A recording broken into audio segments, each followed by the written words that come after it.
Wala raw dapat sisihin kundi ang COMELEC sa inilabas na desisyon ng Korte Suprema para ipatupad na ngayong eleksyon 2016 ang pag-iimprenta ng voter's receipt.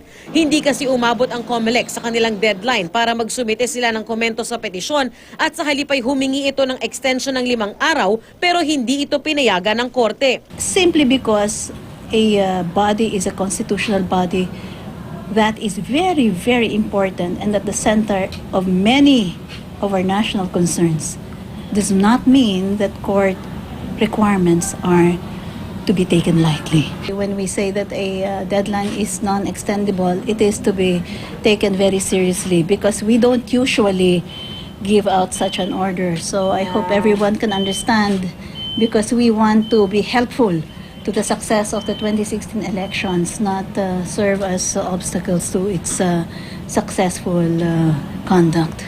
Ipiniliwanag naman ni Chief Justice Maria Lourdes Sereno kung bakit hindi pa rin inilalabas ang kopya ng desisyon ng Supreme Court sa pagpabor ng Korte kay Senadora Grace Poe kaugnay ng disqualification case laban sa kanya.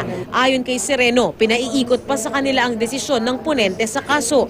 Marami rin daw sa kanila ang maglalabas ng sari-sari nilang opinyon dito. In order not to speculate, in order not to aggravate whatever tension is there, it is best for everyone to wait because these decisions are very important. They must be carefully crafted. Si Associate Justice Teresita Leonardo de Castro na isa sa 6 na bumoto kontra sa petisyon ni Poe, nagpahaging na kailangang basahin mabuti ang ilalabas na mga opinyon ng bawat mahistrado. I think the votes are split. Even the nine who voted with the majority did not have uniform position on the issues.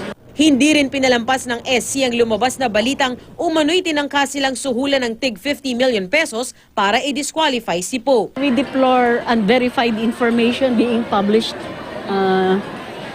especially before a case is decided, because it may be being used to sway the justices one way or the other.